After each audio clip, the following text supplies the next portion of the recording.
First ever factory outlet Mukunda jewellery KPHB Kothapet Khammam Somajiguda Hanmakonda. నమస్కారం. Suman TV ప్రేక్షకులందరికీ స్వాగతం. మాఘమాసం మొదలవబోతోంది. ఫిబ్రవరి 10వ తారీఖు శనివారం నుంచి మాఘ శుద్ధ పాడ్యమి రోజు నుంచి మాఘమాసం మొదలవుతుంది. నెల రోజుల పాటు మాఘమాసం కొనసాగుతుంది. నెల అని చెప్తాం కానీ 30 రోజుల కంటే ఒక రోజున్నర ముందే మాఘమాసం వెళ్ళిపోతుంది. అయితే ప్రతి నెల మాసాలు మారుతూనే ఉంటాయి. ఏమిటి ఈ మాఘమాసం ప్రత్యేకత అంటే, మనకి ప్రత్యేకమైన మాసాలు కొన్ని చెప్పబడతాయి. చైత్రం నుంచి ఫాల్గుణ మాసం దాకా మొత్తం 12 తెలుగు నెలల్లో ఒక్కొక్క మాసానికి ఒక్కొక్క ప్రత్యేకత ఉంది. కొన్ని మాసాలలో విరివిగా పూజలు, వ్రతాలు, నోములు, పర్వదినాలు, పండుగలు, మనం విశేషంగా 10 రోజులు జరుపుకునే పండుగలు కూడా ఉంటాయి. కొన్ని మాసాలు కొంచెం సాధారణంగా వెళ్తుంటాయి. ఆ మాస ప్రత్యేకత దానిది. అయితే మొన్నటి వరకు మనం కార్తీక మాసంలో పొద్దున్నే తెల్లవారుజామునే లేచి వాపీకూప తటాకాదుల్లో స్నానం చేసి, తర్వాత శివారాధన, విష్ణువారాధన, సాలగ్రామార్చన, ఉసిరి చెట్టు కింద దీపం పెట్టడం, ఉసిరి కాయల్లో దీపం పెట్టడం, ఉసిరి చెట్టుకి పూజ చేయటం, అటువంటి ఎన్నో విశేషాలతోటి ఒక పూర్తి మాసాన్ని మనం కార్తీకంతో జరుపుకున్నాం. ఆ మాసంలో పురాణ శ్రవణము, పురాణ కథనము కూడా చాలా విశేషమైన విషయం. అప్పుడు మనం కార్తీక పురాణం చెప్పుకున్నాం, మీరందరూ విన్నారు కూడా. కార్తీకం తర్వాత వచ్చిన మార్గశిరం కూడా అత్యంత విశేషమైనది, అత్యంత ఫలప్రదమైనది. ఎట్లా మార్గశిర మాసంలో వచ్చేటువంటి ధనుర్మాసం చాలా ప్రత్యేకమైంది. ధనుర్మాసపు చివరిలోనే కొంత మటుకు వెళ్ళిపోయిన తర్వాత మనకి సూర్యుడు మకర సంక్రమణం చెందుతాడు. సూర్యుడు మకరంలోకి వచ్చేసరికల్లా ఈ మకర సంక్రాంతి రోజునే మహాపుణ్యకాలం అని, అక్కడి నుంచి ఉత్తరాయణం మొదలవుతుందని చెప్తాం. ఈ ఉత్తరాయణం అంటే ఏమిటి? సూర్యుడు తన నడకని కొంచెం కొన్ని డిగ్రీల ఉత్తరం వైపుకి వాలి నడవడం మొదలు పెడతాడు. ఈ నడక వాలి మొదలుపెట్టే కాలం అత్యంత ఫలప్రదమైన కాలమని, ఉపాసనా కాలమని చెప్తారు. అయితే దీంట్లో ఈ సూర్యుడు నడక మొదలు పెట్టంగానే వస్తున్నటువంటి లేదా మధ్యలో ఉన్నటువంటి పుష్యమాసము శూన్యమాసంగా చెప్పబడుతుంది. సూర్యుడి నడక మనకి చాలా ముఖ్యమైనప్పటికీ పౌష్యము సగం ఉన్నది కదా, ఇంకా అదేమో శూన్యమాసంగా చెప్తారు. శూన్యమాసం వెళ్ళిపోగానే మొదలయ్యేటువంటి ఈ మాఘమాసము చాలా విశేషమైనది. ప్రత్యేకమైన పర్వదినాలు ఉన్నాయి. మాసం అంతా కూడా సూర్యారాధన చాలా విశేషంగా చేయబడుతుంది.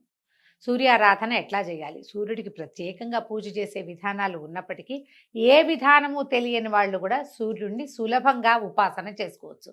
ఉపాసన అనగానే అదేదో పెద్ద బ్రహ్మాండమైన విషయంగా కనపడుతుంది, వినపడుతుంది, కానీ ఏమీ లేదు. పొద్దున్నే స్నానం చేయటం, సూర్యుడికి ముఖం చూపించటం, చూడడమే.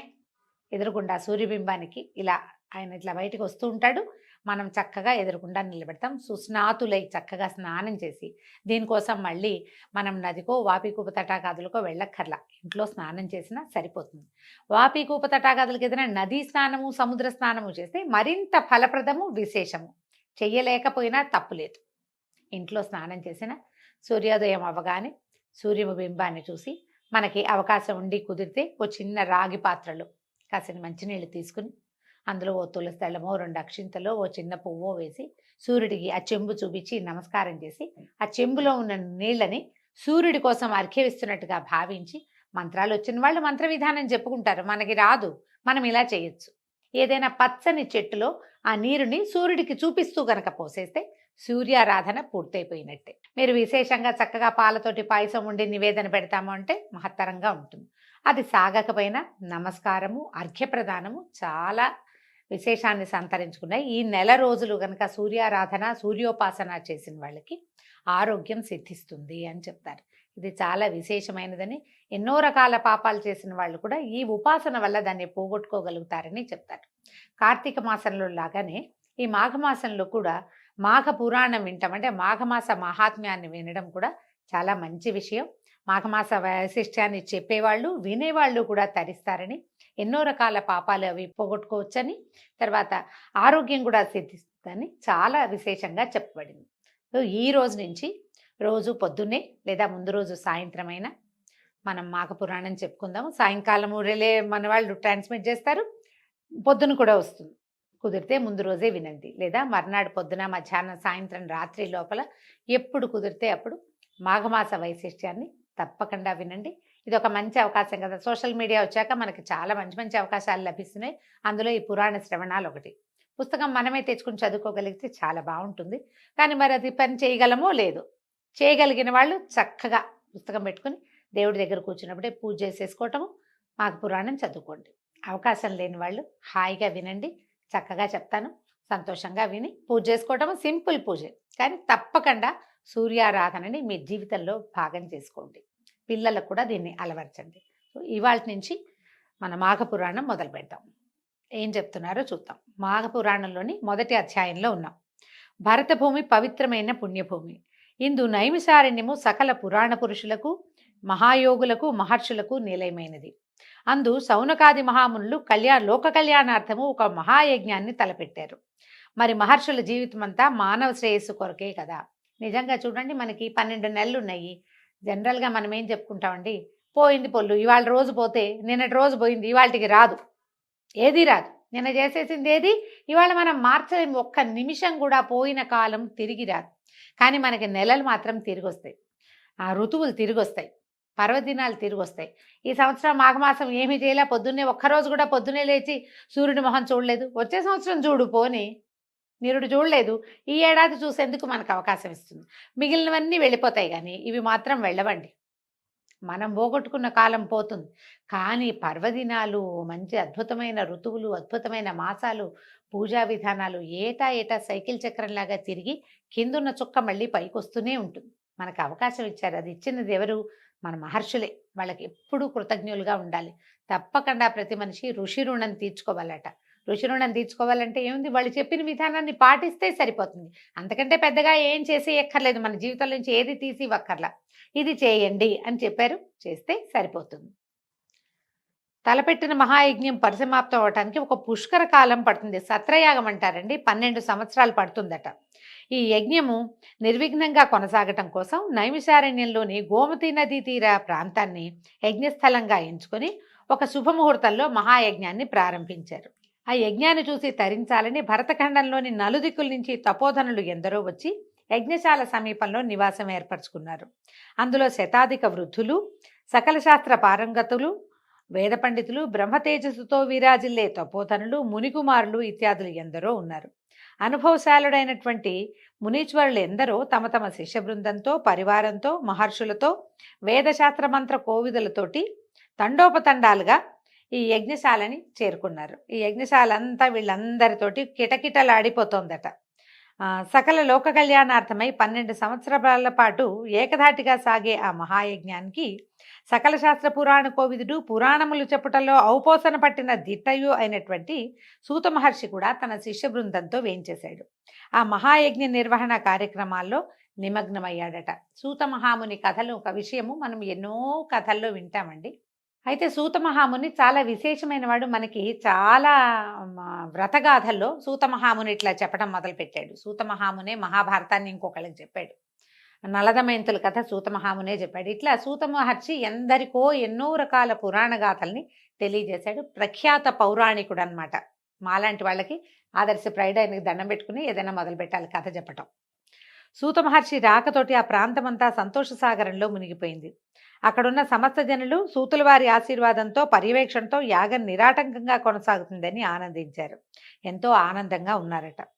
ఈయన చాలా పండితోత్తముడు, వేదశాస్త్ర ఇతిహాసాది సమస్త విద్యల యందు ఆరితేరినవాడు, ఆమూలాగ్రం సకల శాస్త్రాలు తెలిసినవాడు. ఇవన్నీ కూడా కరతలామలకాలట. ఆయనకి చేతిలో ఉన్న ఉసిరికాయలు లాంటివి అన్నమాట.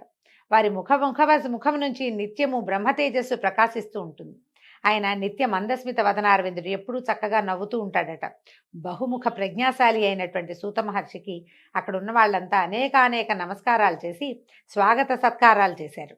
ఆయన్ని వేనోళ్ళ పొగిడారు. నీ వల్ల నీ రాక మాకందరికీ ఆనందదాయకంగా ఉంది, నీ వల్ల ఈ సభా వేదిక అన్నీ పావనమైనాయని పదే నమస్కారాలు చేసుకుంటూ ఏమన్నారంటే, ఇంత రోజుల నుంచి మేము ఇక్కడికి వస్తూ నువ్వు వస్తావని ఎదురు చూస్తున్నాము, నీ నుంచి ఎన్నో విధములైనటువంటి పురాణ గాథల్ని తెలుసుకోవాలని ఉవ్విళ్ళూడుతున్నాం, మమ్మల్ని ఆశీర్వదించి మా అభిష్టాన్ని నెరవేర్చండి అని చెప్పారు. ఉదయకాలం అంతా యజ్ఞంలో మునిగి ఉండేవాళ్ళు. సాయంకాలం పూట ఈ పురాణ గాథా శ్రవణం జరుగుతూ ఉండేదట.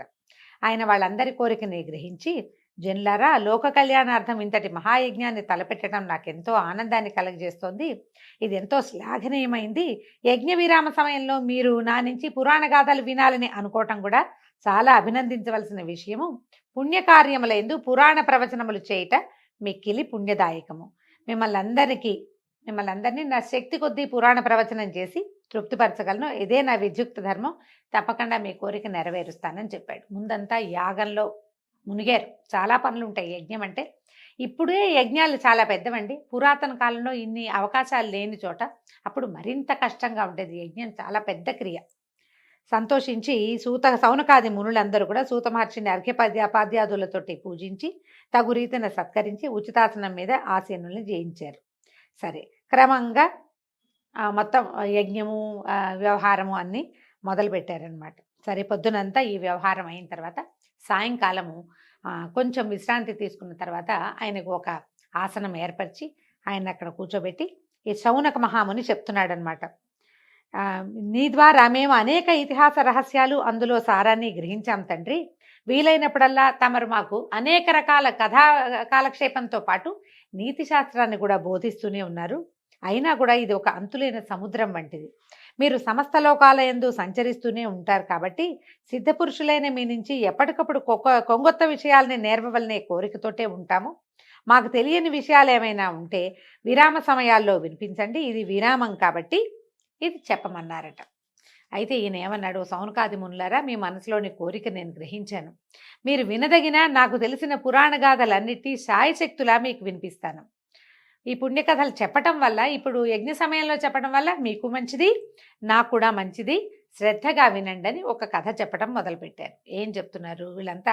ధన్యోస్మి ధన్యోస్మి అని ప్రతి వాళ్ళు నమస్కారాలు చేశారు. కథలు వినటం ఎవరికైనా ఇష్టమేనండి.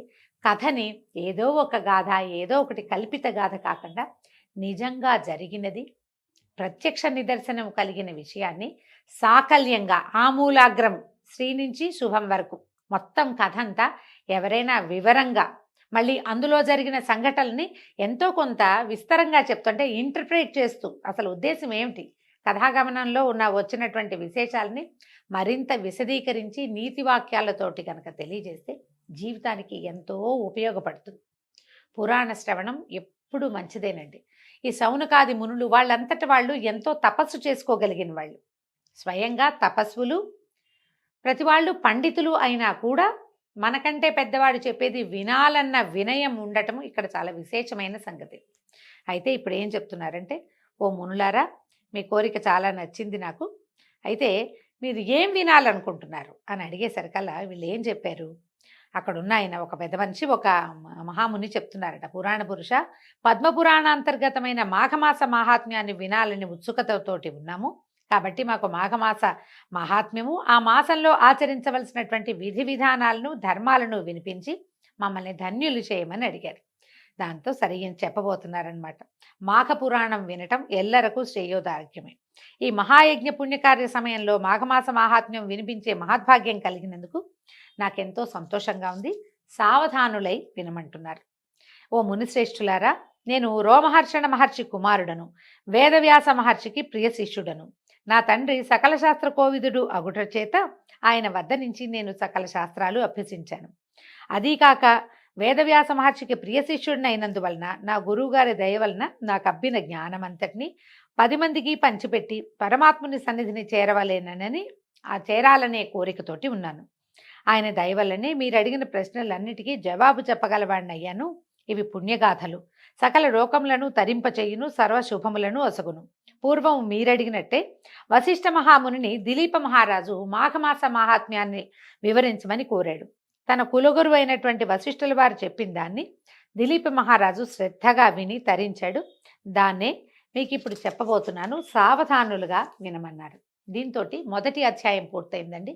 రేపు ఉదయం మళ్ళీ 2వ అధ్యాయంతో కలుసుకుందాం. నమస్కారం.